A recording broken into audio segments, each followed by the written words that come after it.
Continuando con la parte de traumatología, vamos a ver ahora el tema que se relaciona con lo que son las luxaciones más comunes en el organismo. Bueno, ¿qué son las luxaciones?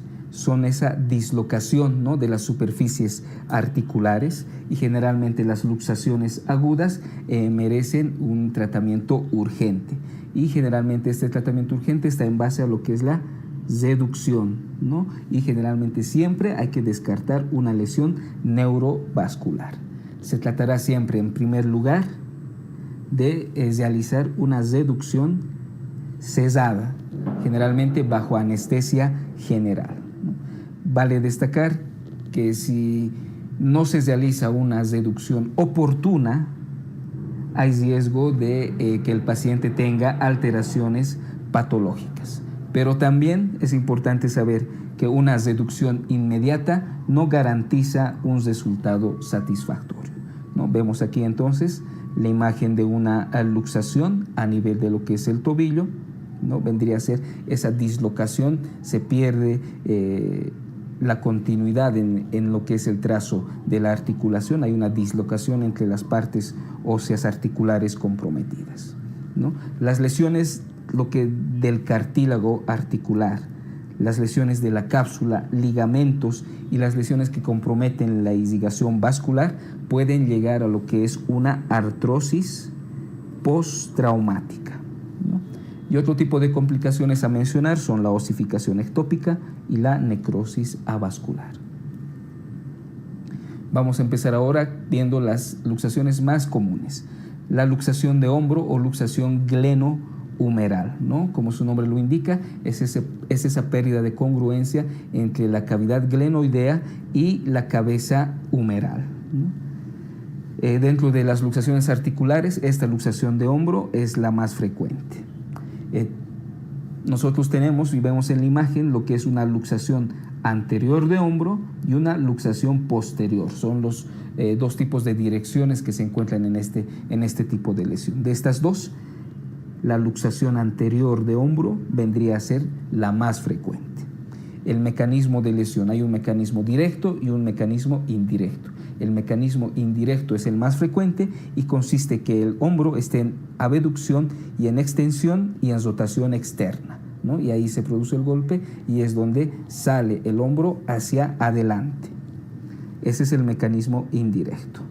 Y bueno, esto para la luxación anterior de hombro, ¿no? De cualquier manera hay que saber algo de lo que son las luxaciones posteriores. ¿En qué casos, en qué tipo de pacientes podemos pensar en una luxación posterior de hombro? En aquellos pacientes que han recibido una descarga eléctrica o es que han convulsionado, ¿no? Y por esas contracciones tónico-clónicas es que se ha desplazado el hombro, se ha dislocado el hombro, pero en sentido posterior, hacia atrás, ¿no? Algo muy característico, una fractura asociada a esta luxación posterior, es la fractura del troquín, ¿no? Muy característico de las luxaciones posteriores de hombro. Clínicamente, ¿no?, el paciente va a venir agarrándose la extremidad superior afectada, que va a estar en una rotación externa y en abducción, ¿no? Y como vemos en la imagen, el hombro afectado se va a volver más cuadrilátero, ¿no? Y este signo, con esa deformación, se denomina el signo de la charretera, ¿no? Característico, una vez más, de la luxación anterior de hombro. De cualquier manera, hay que realizar una exploración para ver la integridad de un nervio, el nervio axilar. También se denomina nervio circunflejo, es que generalmente se puede lesionar en estas luxaciones anteriores de hombro. El diagnóstico. Para el diagnóstico es muy importante identificar en qué dirección va la dislocación, si es una luxación anterior o posterior, ver si hay fracturas asociadas de los huesos que están en la vecindad, ¿no? Y si va a haber dificultades para la reducción. Las radiografías que se utilizan, una radiografía de hombro antero-posterior, esto nos sirve para ver el grado de desplazamiento entre la cabeza humeral y la glenoides, y una radiografía en Y, ¿no? La escápula forma esa Y lateralmente y nos permite saber si se encuentra la cabeza humeral por delante de este omóplato, es una luxación anterior. Si se encuentra en la parte posterior, vendría a ser una luxación posterior. Diagnósticos que hay que diferenciar, por ejemplo, una fractura conminuta de la cabeza humeral, una luxación acromioclavicular, una lesión del manguito rotador, ¿no? Vale destacar que muchas veces hay algunos pacientes que vienen a urgencias con luxaciones de hombro sucesivamente, ¿no? Es decir, vamos a hablar de las luxaciones recidivantes de hombro. ¿Cuándo o cómo se pueden producir estas luxaciones recidivantes?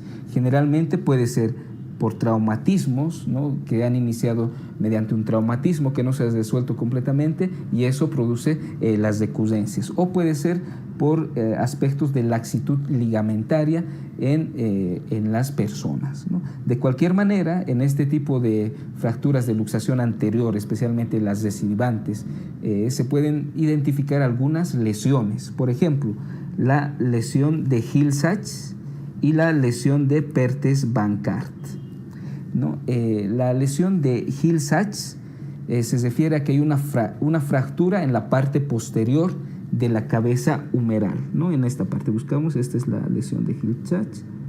Ven cómo hay una fractura en la parte posterior de la cabeza humeral. Y la lesión de Bankart se refiere al arrancamiento del labio glenoideo, ¿no? Vean cómo el labio glenoideo se arranca, ¿no? Analizando este cuadro, podemos decir que si nos imaginamos una fractura anterior, ¿no? De lo que es la cabeza, de lo que es el hombro en sí, lo primero que sucedería vendría a ser esta lesión de Bankart, donde un labio de la glenoides, ¿no? Se arranca, ¿no? Por lo tanto, la cabeza humeral tiende a salir hacia adelante.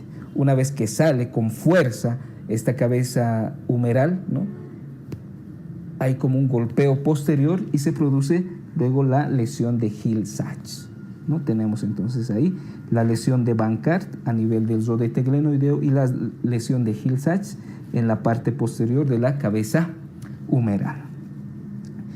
Bueno, otra característica importante a tener en cuenta, especialmente en las luxaciones posteriores, es que a veces puede pasar desapercibida tanto a la exploración física como a las radiografías, ¿no? Es por eso importante el antecedente que le está causando, sea unas convulsiones o algo eléctrico que le haya causado, ¿no? Entonces, muchas veces estas luxaciones posteriores pueden pasar desapercibidas y si este tiempo donde no se ha diagnosticado pasa las 2 semanas, se convierte en una luxación inveterada. Y esta luxación ya inveterada de luxación posterior de hombro generalmente es desde solución quirúrgica.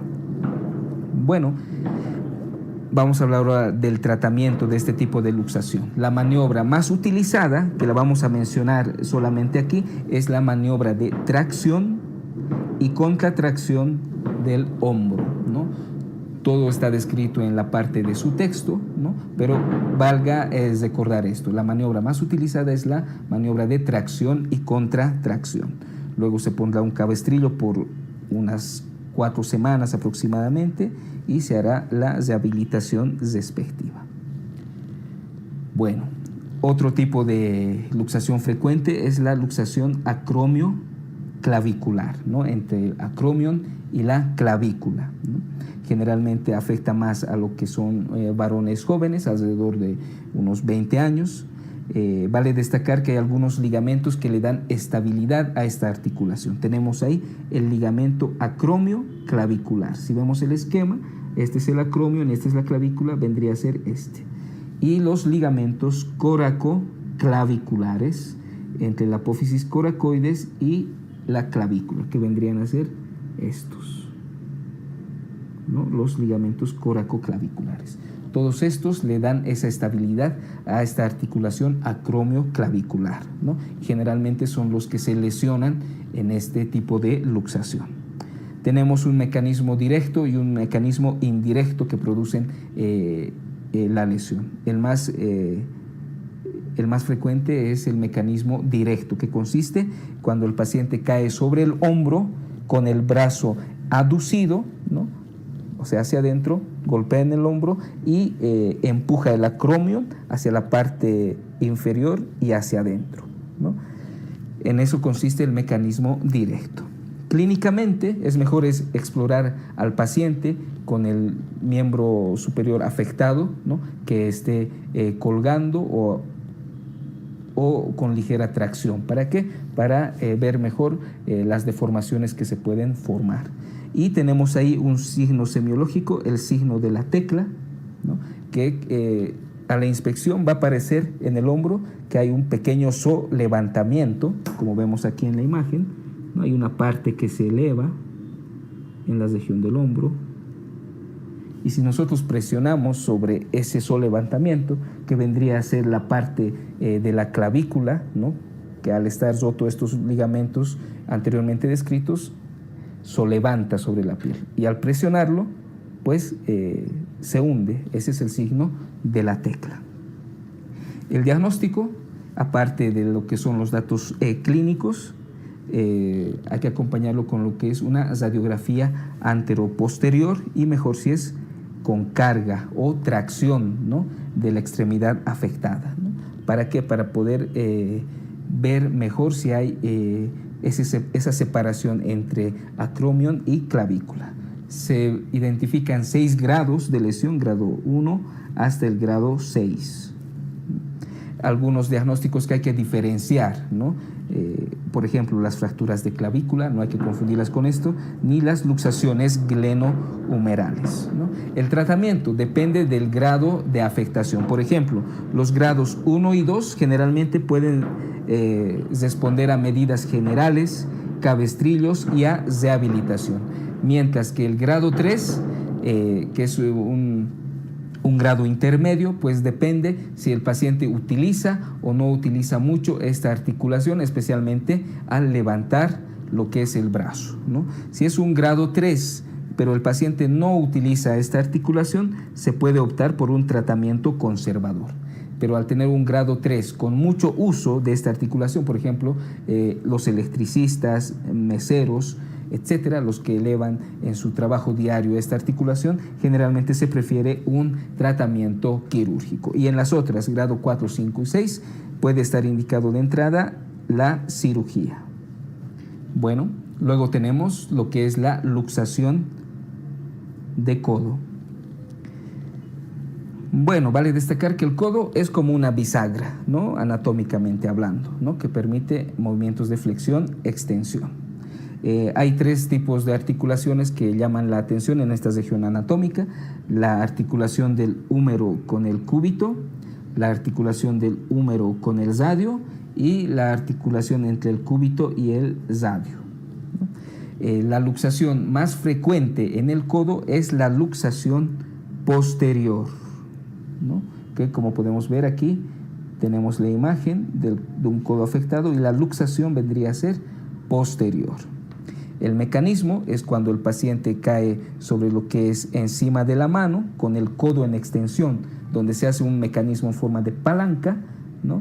Y la parte de lo que es el olecrano, del cúbito y radio, el olecrano sale de la tróclea y generalmente se va hacia la parte posterior. Clínicamente, ¿cómo va a estar el lugar afectado? Va a estar deformado, tumefacto, edematoso, y el triángulo de Nelaton, ¿no? Que es un triángulo que se forma entre el vértice del olecranon, epicóndilo, epitróclea, se va a encontrar deformado.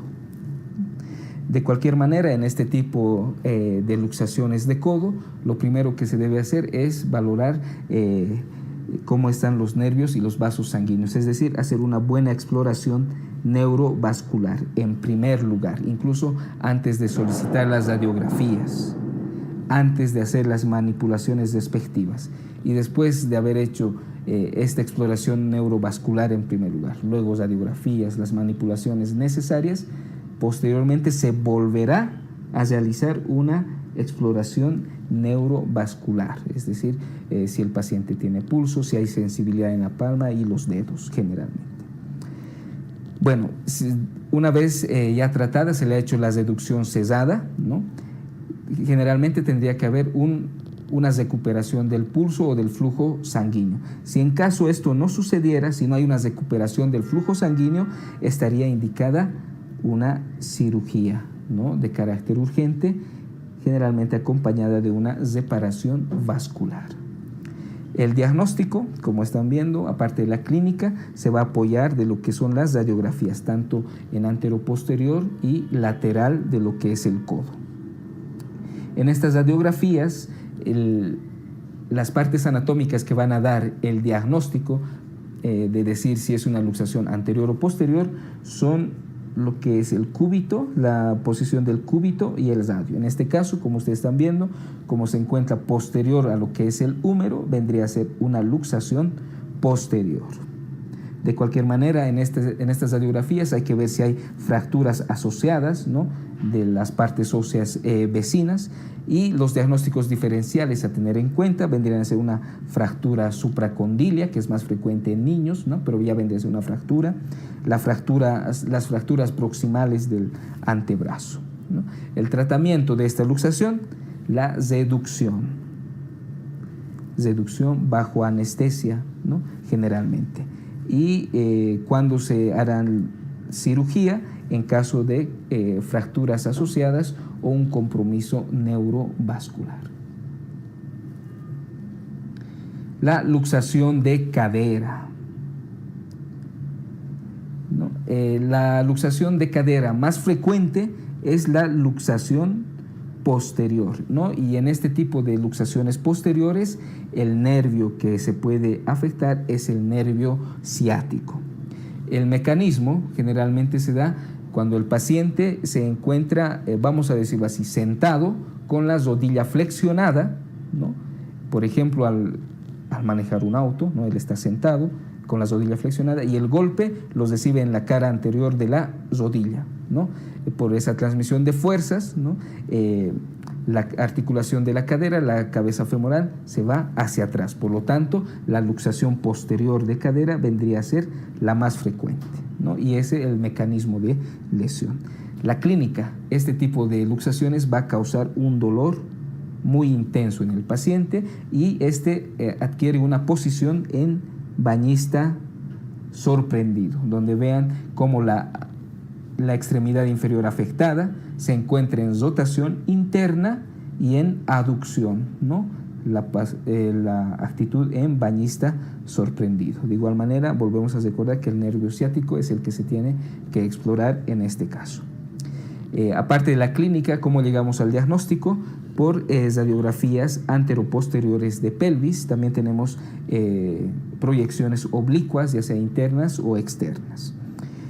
En caso de fracturas acetabulares asociadas a esta dislocación, generalmente se solicita también una tomografía de pelvis para ver mejor lo que es la parte del acetábulo. Diagnósticos diferenciales a tener en cuenta: la fractura de cabeza o cuello femoral, la fractura transtrocanteria, la fractura del tercio proximal de fémur. El tratamiento que se realiza en este tipo de fracturas va dirigido especialmente a evitar lo que es la osteonecrosis de la cabeza femoral, ¿no? Y generalmente se los realiza por una reducción cesada, ¿no? Y la maniobra a utilizar es la maniobra de Alice para reducción cesada, que estaría descrita en el texto, ¿no? Y si esta maniobra de reducción cesada de Alice no funciona, se procederá a una reducción abierta quirúrgica. De cualquier manera, si la reducción se realiza muy tardíamente, después de 12 horas, el pronóstico empeora. Y si esta dislocación está acompañada de una fractura acetabular, ¿no?, la fractura acetabular en sí se tratará en la fase subaguda. Bueno, y ahora vamos a ver lo que es la luxación de rótula. La luxación de rótula generalmente es más frecuente en mujeres por la laxitud ligamentaria de ellas. Se puede dar también en casos de rótula alta, anomalías congénitas de tróclea y rótula, hipoplasia del vasto interno y retináculo lateral rotuliano hipertrófico.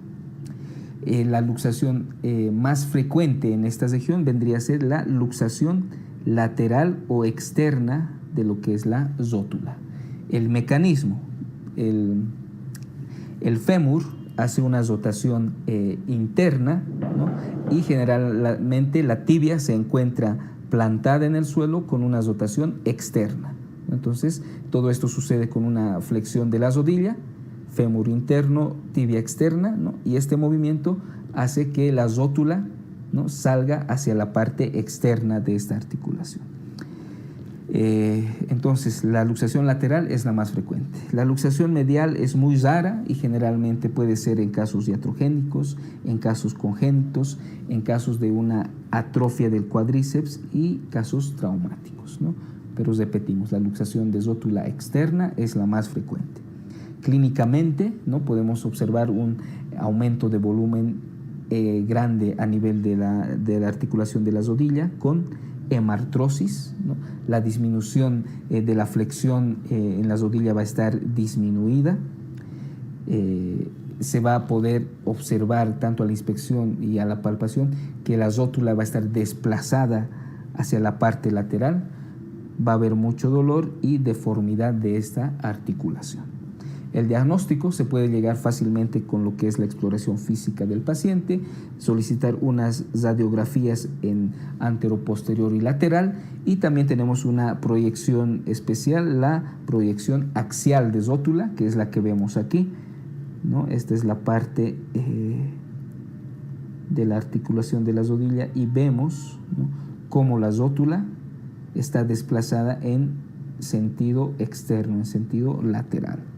Vale destacar que no hay que confundirla con una rotura del tendón rotuliano o una fractura de rótula. El tratamiento, ¿no?, la reducción.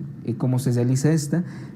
Haciendo que el paciente haga una extensión paulatina de la rodilla, ¿no?, que vaya extendiendo poco a poco la rodilla y generalmente la rótula vuelve espontáneamente a su lugar, ¿no? Se puede ayudar con una maniobra leve o suave de recolocación, ¿no?, pero generalmente con esta extensión paulatina ya tendría que volver por sí sola lo que es la rótula, ¿no? Luego de esto se procederá al vendaje y férula, ¿no?, de la región afectada, esto para para que no haya movimientos en esta articulación. Todo esto por unas 3 semanas aproximadamente, y luego vendrá la fisioterapia.